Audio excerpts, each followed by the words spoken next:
Hepinize merhaba arkadaşlar. Yeni bir videoya hoş geldiniz. Bu videomuzun konusu herkesin en çok sorduğu abi benim karakterim hayatta kalmıyor.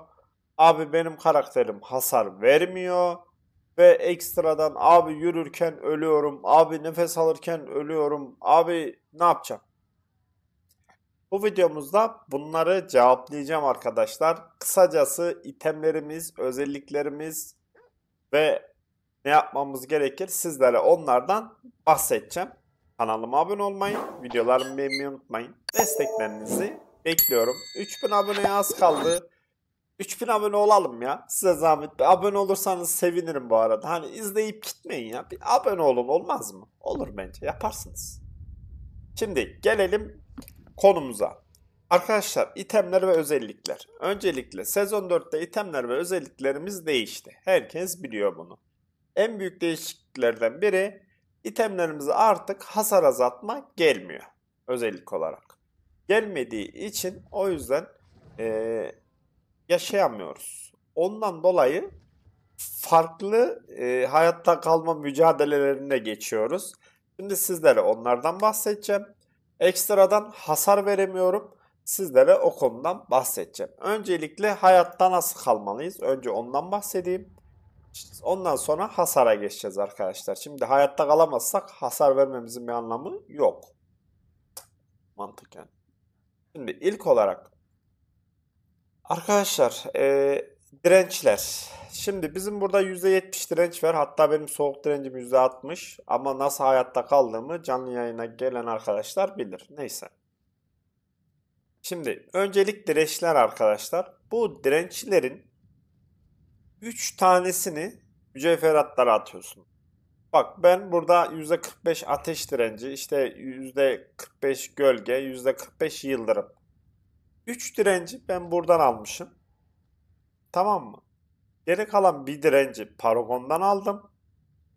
Soğuk direnci o kadar önemli olmadığı için %60'ta tutuyorum. Tütsü mütsü bastığım zaman %70 oluyor zaten. O yüzden soğuk direnci o kadar önemli değil.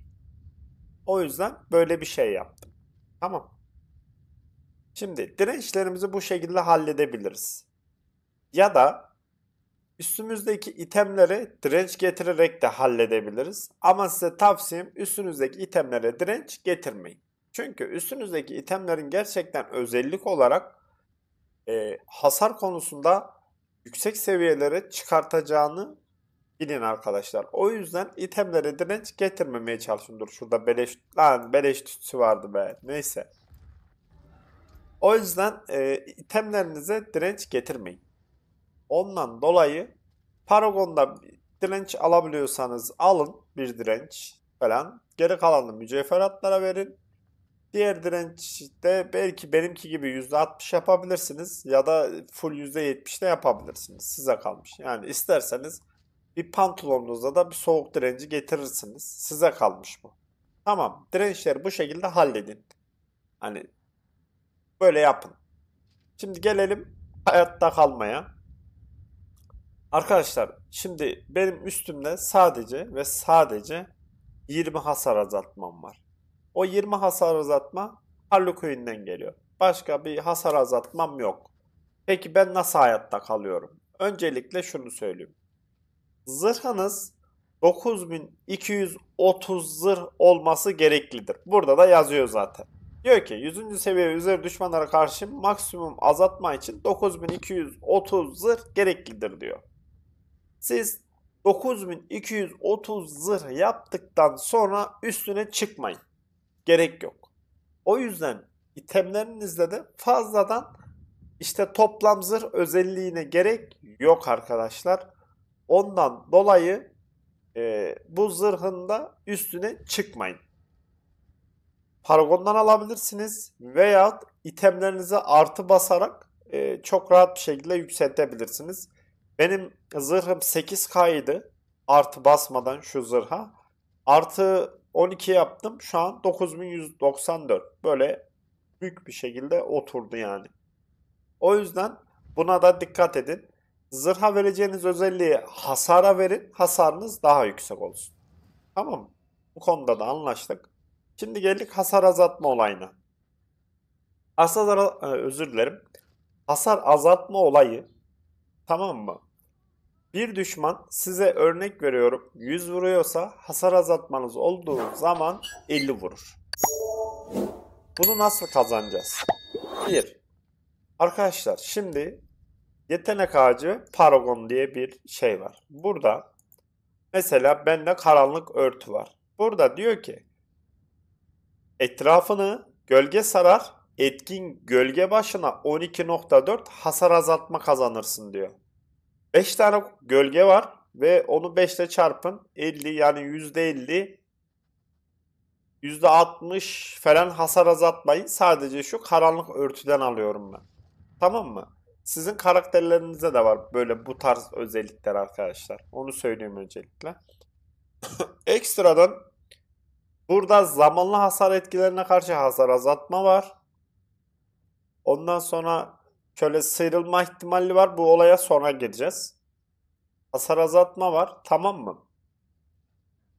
Yetenek ağacından hasar azaltma aldınız. Ondan sonra mükemmelliyet ağacına geldiğiniz zaman öncelikle şunu söyleyeyim arkadaşlar. 1. Burada tuzak yeteneklerinden etkilenmiş düşmanlardan hasar azaltma kazanırsınız. Burada 1. Burada seçkinlere karşı %13 hasar azaltma kazanırsınız. Yani seçkinler dediği elitler, bosslar, onlara karşı. Burada yavaşlatılmış etkisindeki düşmanlardan hasar azaltma kazanırsınız. Paragon'dan da aynı bu şekilde hasar azaltma kazandığım için ve bu hasar azaltmayı nasıl stackledim onu söyleyeyim. Burada tuzak yeteneklerinden etkilenmiş düşmanlar diyor. Bizim şurada bir tane tuzak yeteneğimiz var arkadaşlar. Zaten yazıyor. Görüyorsunuz. Ve bu tuzak yeteneğini attığım zaman o tuzak yeteneği içindeki düşmanlardan hasar azaltma alıyorum. Tamam mı? Ondan sonra soğutulmuş düşmanlardan hasar azaltma var. Benim ekstra itemlerimde şey var. Dondur özelliği var. Tamam mı? O dondur özelliğiyle beraber soğutma uyguladığım için direkt onlardan da hasar azaltma alıyorum. Yani ben hasar azaltmamı bu şekilde hallettim. Sizin de karakterlerinize de aynı şekilde hasar azaltmalar var arkadaşlar. Hani büyücüde de var biliyorum. Necromancer'da da var. Hepsinde var. O yüzden siz de hani hayatta kalabilmeniz için bir tık hasar azaltmaya vermeniz gerekiyor. Onu söyleyeyim. Yani değilse kalamazsınız arkadaşlar. Zor. Hele pitte falan imkansız. Şimdi gelelim benim bu karakterin en büyük hayatta kalma özelliklerinden birisi. Bende sıyrılma ihtimali var arkadaşlar. Nerede bu sıyrılma ihtimali? Onu bulmaya çalışıyorum. Bulamayan ben yapmışlar.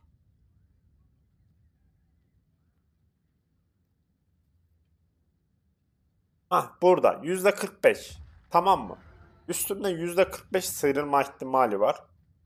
O yüzden düşman bana vurduğu zaman vurduğu damage bana işlemiyor arkadaşlar. O sıyrılma ihtimali olduğu için ve bunu ben üstündeki şanslı vuruş özellikleriyle tetikliyorum. Stekliyorum öyle diyeyim size.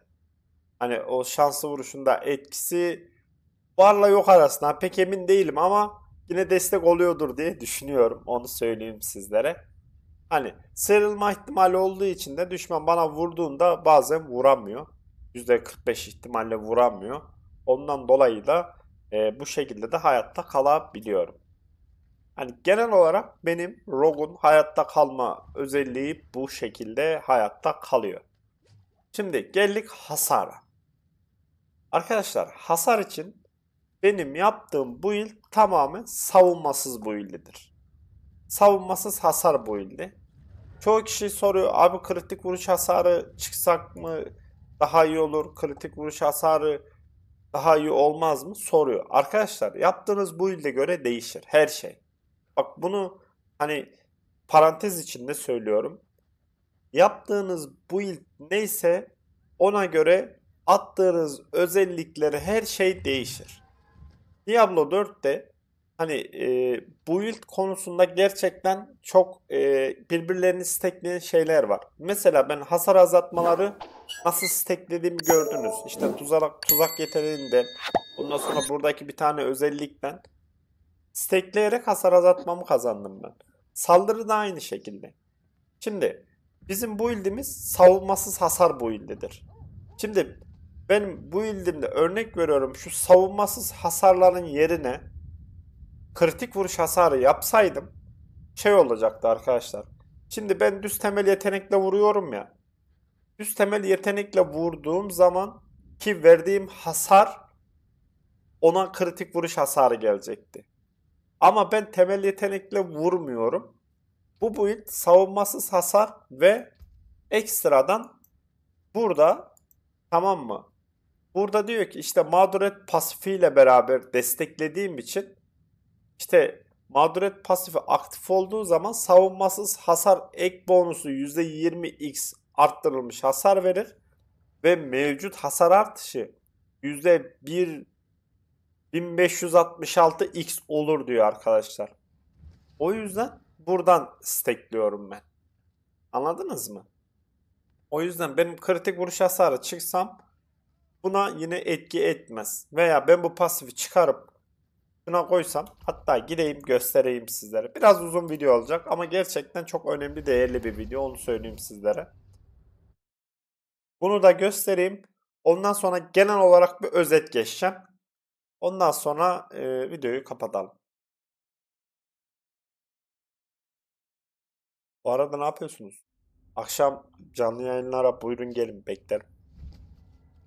Buyurun gelin arkadaşlar. Gelin gelin, toplanın gelin. Tanan tan tanan. Girelim. Bu rock build'i yarın gelecek. Onu söyleyeyim. Cuma günü paylaşacağım. Bugün Perşembe. Bu videoyu çekerken Perşembe. Şimdi özellikle şu komboyu bir göstereyim. Bakın şöyle vuruyorum. Tamam mı? 130 milyon, 151 milyon, işte 105, 173, 167, 357 milyon. Bak görüyorsunuz, giriyor. Alttaki beyaz hasarlar. Gördünüz. Görmeyen arkadaşlar bir tık geriye alıp yavaşlatarak izleyebilir. Şimdi ben bu pasifi çıkarıp yerine nişancı yeteneğini alsam. Hani şimdi mantıken şöyle olması lazım. Benim kullandığım bu yetenek ne yeteneği? Nişancı yeteneği.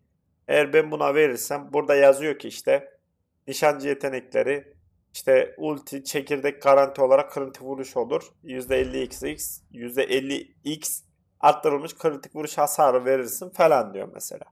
Şimdi ben aynı komboyu bunda yaptığım zaman bakın alttaki beyaz şeyler 2K vuruyor. Hatta vurmuyor bile, 5K falan vuruyor.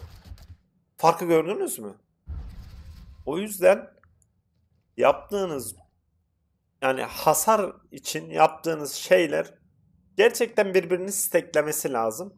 Yaptığınız şeylerin gerçekten hani birbirinden bağımsız olmaması lazım arkadaşlar. Ben bu build'de o kadar yaptığım item üstüm full artı 12 değil ama işte full artılı üstüm, ama sırf bir tane bak, bir tane özelliği değiştirdim diye daha demin 350 milyon vurduğum MOBA şimdi vuramıyorum. Görüyor musunuz? Bak tekrar göstereyim. Bak tekrar gösteriyorum. Bak kaç vuruyor? 1700. İşte düz vuruşum 6 milyon falan vuruyor. Düz vuruşum arttı mı? Arttı. 8 milyon, 11 milyon vuruyorum. Ama alttaki beyaz hasar 500k vuruyor. Ama gelip bunu alırsam arkadaşlar, tamam mı? Bunu attım. Bunu attım. Bakın düz vuruşum 6 milyon 8 milyon düştü. Ama arkadaki beyaz hasarlarım 31 milyon, 41 milyon, 48 milyon arttı. Gördünüz mü? Yani buradaki anlatmak istediğim olay şu. Özellikle yayındaki soran arkadaşlar olsun. Arkadaşlar bu build kritik vuruş hasar build'i değil. Çünkü yayında çoğu kişi soruyor. Abi işte niye kritik vuruş hasarı çıkmıyoruz? Niye kritik vuruş şeyi çıkmıyoruz? Bu yüzden çıkmıyoruz arkadaşlar. Ve sizde burada da önemini anlattım. Yani şu şekilde anlattım. yaptığınız hasar build'inin bir tane özelliğini değiştirerek ne kadar fark ettiğini de göstermiş oldum sizlere. O yüzden kendi kendinize build yapıyorsanız, ki yapan arkadaşlar vardır, birbirini steklesin arkadaşlar. Uyumlu olsunlar. Anladınız mı? Bu nasıl diyeyim size? Domino taşı gibi olsun yani. Ne bileyim işte böyle olsun yani. Değişik oldu biraz da. Hani birbirini change'lesin yani. Tamamlasın birbirini. Anladınız mı? O yüzden önemli. Ondan dolayı siz hasar çıkarken bir tanesini seçin. Ve ona göre özellikleri seçin. Paragonunuzda olsun, işte yetenek ağacınızda olsun. Yani ne demek istiyorum? Şimdi benim bu üstüm, kıyafetlerim full ama full savunmasız hasar. Full savunmasız hasar olduğu için ben yetenek ağacımda, paragonumda da full savunmasız hasar gittim. Ama siz örnek veriyorum hızlı atış yeteneği kullanıyorsunuz. Tamam mı? Nerede bu? Mesela hemen bak gösteriyorum. Dur beynim durdu bir dakika. Ha. Hızlı atış yeteneği mesela. İki tane şey değiştireceğim bak. Bunu çıkardım. Bunu aldım. Tamam mı? Şuradan da bir hızlı atışı alayım. Hatta hiç değiştirmeden göstereyim. Şöyle göstereyim. Eğer build'iniz hızlı atış build'i olursa, tamam mı? Bak vuruyorsunuz. Hızlı atışım kaç vuruyor? 500 falan vuruyor. Gördünüz mü? Yani 500 falan vuruyor. Şöyle düz vurayım. Bak hızlı atışım işte 240, 500 falan vuruyor. Tamam mı? Şimdi iyi izleyin. Bu pasifi aldım. Bu pasife koydum. Ekstradan uzmanlıktan da combo puanlarını aldım. Daha demin 500 vuruyorduk arkadaşlar. Şimdi bak 1K'ya çıktı vuruşum. Gördünüz mü? Gördünüz mü arkadaşlar? Bak 1K'ya çıktı. 2K'ya vuruyorum. Bak hızlı atışla. O yüzden hatta dur combo yapmadım. Şöyle combo yapsam mesela. Gördünüz mü bak. Hasarlarım nasıl yükseldi bir anda. O yüzden e, yaptığınız ana yeteneğiniz neyse ona göre özellik seçeceksiniz. Okey.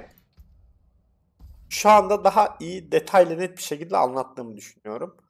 Yani gerçekten şu anlattığım şeyleri bilen arkadaşlar da olabilir, bilmeyen arkadaşlar olabilir. Neyse.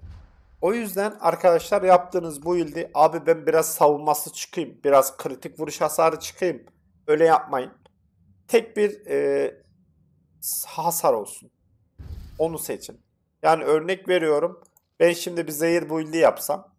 Buraya zehir hasarını bıraksam. Ama üstünde işte zamanla hasar olmasa mesela hasar veremem. O yüzden hepsini birbirini changeleyeceksiniz arkadaşlar. Hepsi birbiriyle uyumlu olması lazım. Tamam. O yüzden bunu da bu şekilde aklınızda bulunsun. Şimdi gelelim özete. Çünkü videoyu fazla uzatmayayım. 18 dakika olmuş ama çok değerli bilgiler verdiğimi düşünüyorum. Yani gerçekten düşünüyorum. Mümkünse video uzun olmuş. Niye uzatıyorum videoyu demeyin arkadaşlar. Sizin için anlatıyorum ben bunu. Şimdi özetleyeceğim. Şimdi arkadaşlar genel olarak özetliyorum şu anda. İtemlerinizde seçeceğiniz özellikler 9200'e kadar zırh olsun. Benim bir tane zırhımda bir zırh var gördüğünüz gibi. Ondan sonraki süreçte karakteriniz hasar için ne gerekiyorsa bana maharet gerektiriyor. Yetenek hasar artışı. Ona göre yetenek hasar artışını itemlere getirin. Bak zırhımda maharet var. Silahlarımda maharet var. Aynı şekilde. Eldivende ise hangi build'e gidiyorsanız, kritik vuruş hasarı gidiyorsanız, örnek veriyorum, kritik vuruş ihtimali, kritik vuruş hasarı, saldırı hızı yapabilirsiniz. Mesela eldiveninizi o şekilde yapabilirsiniz. Artı tavlamayı da aynı o şekilde kritik vuruş hasarı diye gidebilirsiniz. Yüzükler de aynı şekilde kritik vuruş ihtimali, kritik vuruş hasarı, saldırı hızı. Hani o şekilde gidebilirsiniz. Tamam mı? Zaten o listede şöyle bir yer var arkadaşlar. Burada olası ekleri görüntüle diye bir yer var. Burada da iteme hangi özellikler gelir onların hepsini görebilirsiniz. Bir de ekstradan şunu söyleyeyim. Abi işte sendeki pasif niye çok fazla? Sendeki özellik niye benimkinden fazla diye bazı yorumlar alıyorum. Arkadaşlar şimdi bazı itemlerde şöyle bazı yetenek ağaçlarımızdaki özellikleri veya pasifleri böyle bu şekilde rolleyerek getirebiliyorsunuz. Ondan dolayı da farklılıklar gösterebilir. Ayrıca bu pasifler çok önemli pasifler. Hasarınızı gerçekten yüksek oranda arttırabilecek bir pasiflerdir. Onu da söyleyeyim. Yani şöyle bir kolyeyi çıkarmak için çok uğraştım. Ama şu an farkını görüyorum. Öyle diyeyim sizlere. Şimdi videomuz bu kadardı. Elimden geldiği kadar detaylı net bir şekilde anlatmaya çalıştım sizlere arkadaşlar. Yani nasıl hayatta kalacağınızı anlattım. Hasar verirken nasıl bir mantıkla hasar vermeniz gerektiğini, nasıl bir mantıkla özellikleri gitmeniz gerektiğini de anlattım arkadaşlar. O yüzden elimden geldiği kadar anlatmaya çalıştım.